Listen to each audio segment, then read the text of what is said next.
Hello bachcho, let's read out the question first. Consider a system of two particles having the masses m1 and m2. If the particle mass m1 is pushed toward the center of mass of the particle through a distance of d, by what distance would the particle of mass m2 move so as to keep the mass center of particle at the original position?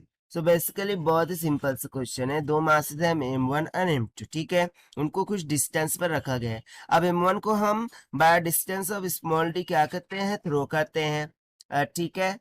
So m2 को मैं कितना distance throw करूं ताकि उन दोनों का जो system का सेंटर ऑफ मास है वो उसकी ओरिजिनल पोजीशन पर ही रहे। सो सिंपली देखिए, हमें वही यहाँ पर कैलकुलेशंस करने हैं।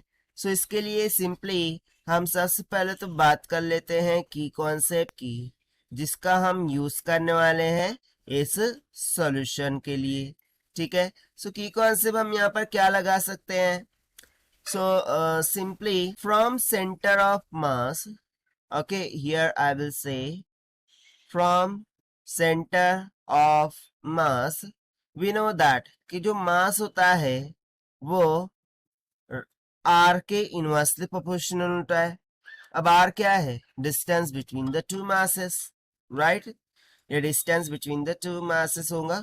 सो बेसिकली ये डिस्टेंस का क्या है, इनवर्सली प्रोपोर्शनल है। सो इसी कॉन्सेप्ट का हम यहाँ पर यूज करते हैं। देखिए कैसे, सो बेसिकली देखिए, इसको हम डायग्राम के थ्रू अंडरस्टैंड करेंगे। सो लेट्स सपोज कि ये मास m1 है, ये मास m2 है, ठीक है।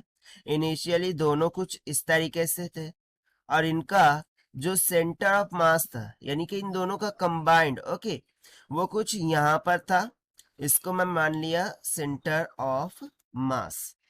नाउ जैसा कि यहां पर आप देख सकते हैं कि m1 सेंटर ऑफ मास से कितने डिस्टेंस पर है, x, और m2 को मैं मान लेता हूं कुछ डिस्टेंस पर है, y के इक्वल।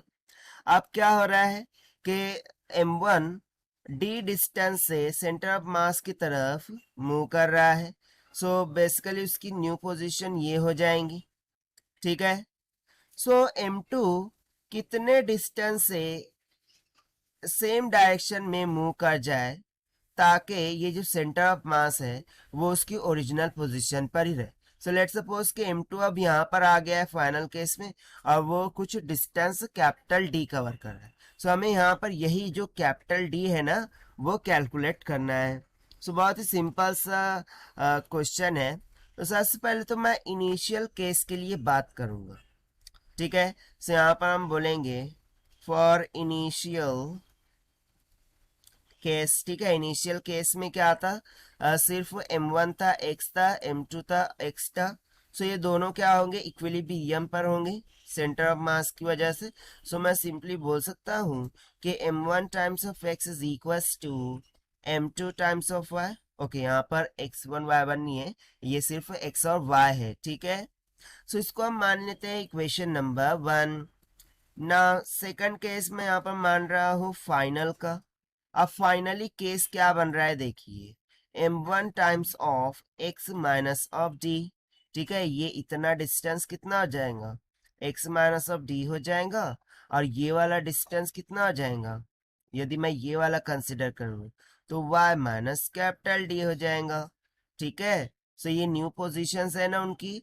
सो ये हो जाएगा m1 x minus d, this is equals to m2 of y minus of capital d। अब हम क्या करते हैं, m1 m2 को अंदर मल्टीप्लाई कर देते हैं। सो मुझे मिल जाएगा m1 into x minus of m1 into d, this is equals to m2y minus of m2 into d, right.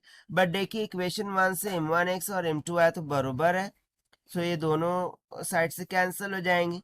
मुझे क्या मिल जाएगा, minus of m1d is equals to minus of m2 capital का d। माइनस साइन कैंसिल हो गया। मुझे find करना था कैपिटल d, so यहाँ से simply capital d will becomes out equals to m1 divided by m2 times of small d, ठीक है। सो ये हो गया हमारा आंसर जो कि हमने सॉल्व किया by using the concept m is inversely proportional to r. Now if we try to match with the option, so option C will become correct here. So this is the required solution.